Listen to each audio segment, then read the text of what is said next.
It's been a while since I've done a watch unboxing and first impressions video.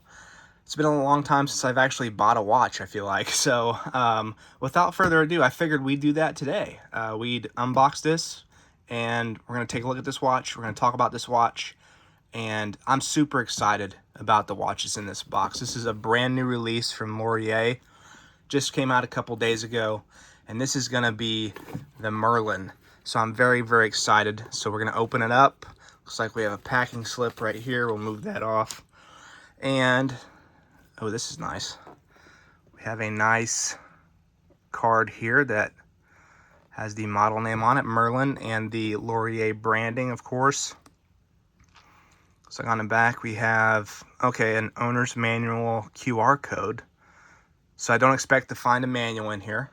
And I kind of like that. Like, manuals are kind of, you throw that in a drawer and never forget about it. Looks like we have a bag here, a microfiber pouch that has the Lorier kind of branding on it. I don't know if you call those chevrons or what, but that's cool. It's like a pouch. And inside we have looks like a polishing cloth, and we should find a tube of poly watch, which we have here. We'll explain what that is for in a minute. This pouch is very nicely made though. And there's actually, it's divided.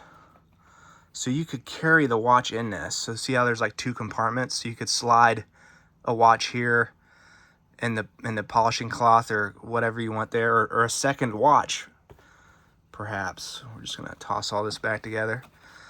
Pretty sizable too, as you can see. It's pretty large. Drawstring enclosure there. Put that off to the side. Then we have like a styrofoam black piece that separates it. That's nice. I like that. The kind of burgundy, that Merlot colored watch box. Let's try and get it out of here. There's nothing else in the box, the outer box itself. Very minimalistic packaging, which I appreciate. We don't need to kill a bunch of trees to send a watch in the mail. All right. Very, very nice. This reminds me of some of those boxes you get from Omega. So let's open it up here and take a look at the Merlin for the first time. And the lighting is gonna throw off that white dial really pops, and so it's throws off the exposure. I don't know if I can get closer. I'm filming in 4K and my iPhone doesn't like when I get super close. Hopefully you can pick up some of the details here. So far, first impressions though, is I love it. I've wanted one of these watches for a long time. I didn't even know Lorier were making this watch. I didn't know it was in the pipeline. I didn't even know it was a possibility. This is modeled after the Weems watches worn by RAF pilots during the Second World War. So I'm a massive history buff. Love reading about the wars. I'm gonna take it off the pillow here. It's got a nice strap. I believe it's deerskin strap. That is a handsome watch. Let's get it out of this protective cover here, if we can. Now y'all get to watch me struggle here. I can see where it's separated, but it's like so, there we go. All right. Whew. Almost lost it there. All right. I have to find the good point for focus. There we go. Heat blued hands. You can tell those pop immediately in the lighting. That's nice. I like that. Polished bezel. Of course, a marked bezel, that red triangle denoting the 60-second mark. And also the red on the chapter ring above the 12 o'clock Lume indice there. So I want to talk about some general specs, and then I want to talk about some, I guess, more detailed specs. and a little bit more about the watch's history maybe. First off, this is a 37 millimeter watch. So in my opinion, it's a it's a perfect size. Perfect size for me is like 36 to 39, 40, I would say. I know there are people out there who still prefer the 41s and 42s and up, but especially when you're making a faithful reproduction or homage of a military issue watch, you want it to be somewhat historically accurate in size. And so I think 37 is a happy ground for this watch. And I'm glad that they didn't go larger. This is a very handsome watch. I like the white dial. I like the faux patina look to the Lume. I know that'll lose some people. But I quite like the contrast of the creaminess of the Lume and that white dial. It's really nice. And the dial is not, unless it's my lighting, the dial doesn't seem to be a pure like snow white. It's like almost like an off-white or an eggshell. And the dial is simply marked at 12 o'clock there, Lorier, and then at 6 o'clock, Merlin automatic. And that text, at least unless I'm looking at it weirdly, looks like it's in like a navy blue, like a deep blue print, kind of similar to the heat blue of the hands. So I like the design choices they chose here. We're going to unscrew this. It does have a screw down crown. It has a Miyota 90S5 movement, which is automatic and, of course, mechanical. We're going to go ahead and hack the seconds here so we can get these hands separated so we can talk about the styling.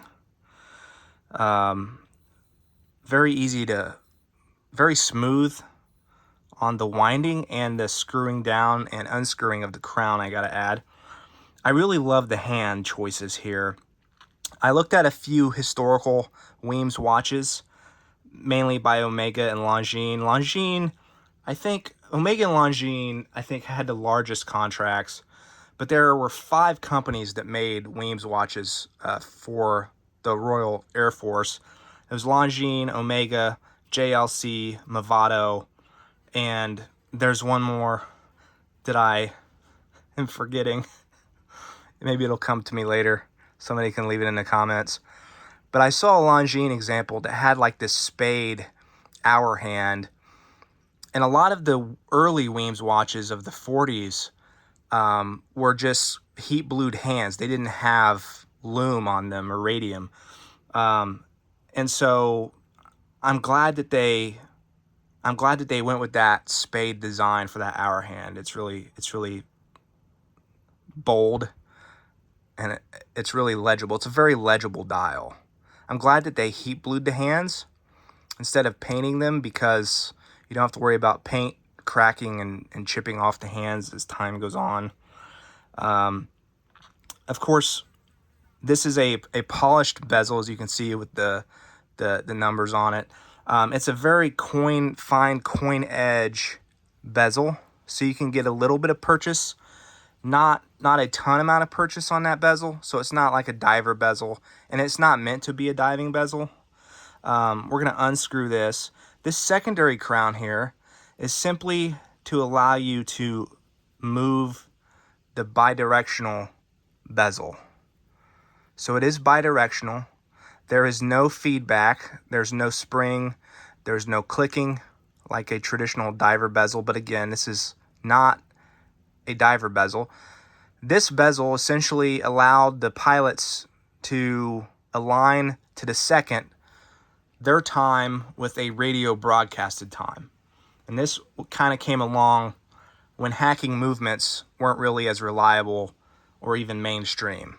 So nowadays, we have the convenience of hacking the second hand and stopping it right on the 12 and setting our time with an official clock or an atomic clock or similar.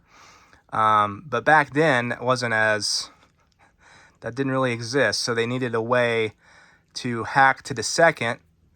Usually a tone would play over a radio frequency, and then they would align that tone in the red with the second hand, so that way they knew down to the second what the time was, and that was for navigational purposes mainly. I'm not an expert on that. I'm not gonna make us do math here or anything. But so yeah, again, this secondary crown just allows you to lock and unlock this bezel. So that way you don't bump it. You set it, you tighten it, you lock it. So that way, if you're a pilot in a Spitfire, you don't bump it with your glove, you don't bump it in the cockpit or with your cuff or jacket or whatever.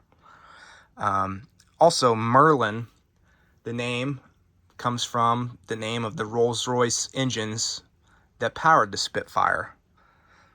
Those were called the Merlin engines, and I think it's a very, very fitting name for this piece. 37 millimeters, like I said. Thickness is only 11 millimeters, including the domed Hesselite crystal. It is Hesselite, that's why we have polywatch and a rag in there to polish it with. And I gotta say that the Hesselite on this looks very nice, and I'm glad they chose the Hesselite for a vintage-inspired and kind of like a reproduction of the Weems. So a lot of these elements are, you know, very vintage-inspired and borrows from the originals. What are some other specs? 20 millimeter lug width for your straps, 100 meters water resistance, and 45 millimeters lug length, so top to bottom. One of my main turnoffs about Lorier watches in general, their main line, is that their lugs seem to be super, super long. But these are very short lugs, as we can see, and they curve away from the case almost immediately. And I love that. It makes it wear smaller. Speaking of lugs, they're drilled lugs, which again adds that vintage look and the tool watch look. So there we have it without the strap. We're going to take a look at the case back here because I wanted to show this off. This right here is the Urban Gentry collaboration logo with Lorier. TGV has collaborated with them twice now. The first one was in 2021 with the Safari. This is the second collaboration. And I like the case back. It has his logo along with the Lorier branding and Gentry Labs. I like that. And then it has like a military issue style case back engraving there with the reference. So that's pretty neat. I like that. I like the case back. I like all the design choices here. Another thing that's cool about this watch is that, and it's hard to pick up, there's material here behind the spring bar on the case that's been scalloped away. It's been cut away to allow the single pass leather straps or NATOs that you're going to use to wear this watch, to allow that strap to sit closer to the case back, so that way you can truly take advantage of that 11 millimeter thickness, so that way it really hugs your wrist. And I quite like that. It's not a thick watch at all. It doesn't feel dainty at all. It feels very solid. I'm impressed with it. I love it. The strap is deerskin, I believe. It's a nice strap. I would say medium thickness. There's no branding on the buckle or anything like that. What does that say? I don't know what that says. That's really hard to make out. I'm definitely not going to get it on camera. But you see the Lorier embossed there, genuine leather, handmade in Italy. It's a nice kind of chocolatey brown color, which I think fits the overall color theme, the white dial and the creaminess of the Lume. Speaking of the Lume, the Arabic numerals here, those are 3D printed to replicate that kind of bulbous radium paint that would have been used in the 40s. So they really thought about everything here. The time setting crown is signed with the Lorier branding. The bezel locking crown is not signed with anything. The oversized crown is period correct. A lot of these crowns were larger, so if you were wearing gloves, it was easier to set your watch, or in this case, of course, adjust your bezel. A few of the, I guess, kind of negatives I've read online is, people say this watch is a miss. They don't understand it. And you have to understand the history to understand this watch. This is a limited edition. They only made 500 of them. So they didn't make this watch for mass appeal. They made it for the specific folks who are interested in this very specific type of watch and its history. And I am one of those people, so it does speak to me. And I really love this. We're going to put it on the wrist. I'm wearing my only other Lorier. This is the Zephyr. I love this watch. My wife wears it more than I do. Very beautiful watch in its own right here. I believe this one is coming back soon on the Lorier website. Of course, that's one of their regular watches that they offer. All right, so we're going to put this on my wrist here. I think I have about a 6.5-inch wrist or so. I haven't really measured it lately. We're going to get a wrist shot here. It fits very nicely. I'm trying to adjust the camera. As you can see, those short lugs really make it wear smaller, and that's what I love about it. And again, a lot of the regular Loriers have long lugs to where they would be out to, almost to the edge of my wrist almost. And so that's one of the main reasons why I don't own more Loriers. Beautiful watch. I want to try and show off the Lume, and then I think we'll call it good. I fell in love with this watch. The rotor's loud.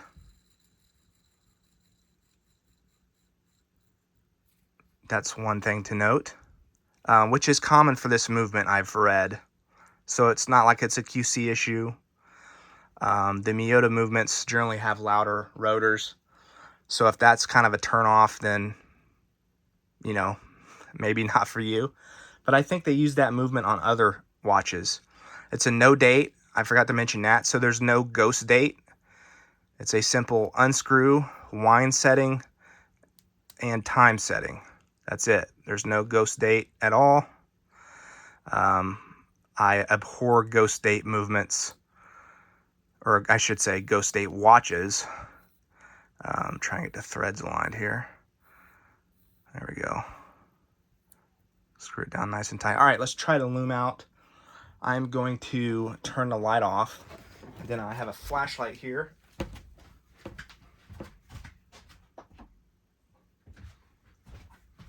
It's not completely dark, but I wanted to charge it here. I'm going to charge it off camera.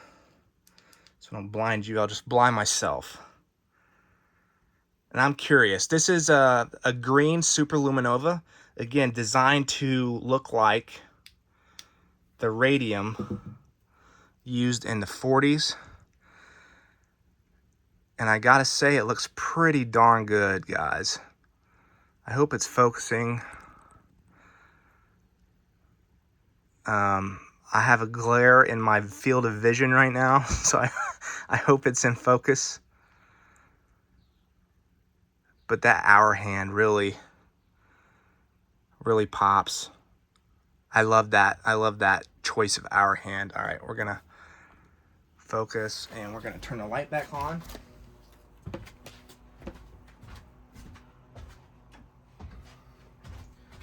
You have to excuse the neighbors. They just decided to fire up the lawnmower and cut the grass. You could probably hear that rotor again when I picked it up. know why it's having such a hard time focusing on stuff. I think I'm holding it too close. All right, 20 minutes in. It's a longer view, sorry. An impression video. Overall, I love this watch. They only made 500 of them, so if this is something you're interested in, I would act fast. They're not sold out yet as of this filming. This is Thursday, July 17th, I believe. And yeah, very nice watch. It feels like a premium watch to me. This retails for $549, which I think is a very, very reasonable retail. They made a lot of choices on this watch where they could have cut corners. They didn't have to drill the lugs. They didn't have to 3D print the numerals and the indices. They didn't have to scallop that material on the lugs to make the strap slide through easier. They also didn't bastardize the design of the watch, which is very important. They didn't add a date. They didn't make it a GMT. They didn't make it a chronograph. They made it exactly the way it was made in 1939, 1940. Time only, with a locking bezel. It's true. It's faithful to the originals. And I know TGV is a massive fan of this and the movie Dunkirk. I am also a massive fan of the movie Dunkirk.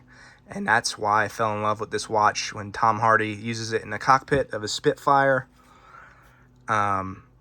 They did such a wonderful job. Again, this watch is not going to be for everybody. It was not designed to be for everybody. But there you have it. Thanks for watching. Leave a comment below. If you grab one, tell me your thoughts. I hope I covered everything. I think that's it, guys. Thanks for tuning in. Take it easy.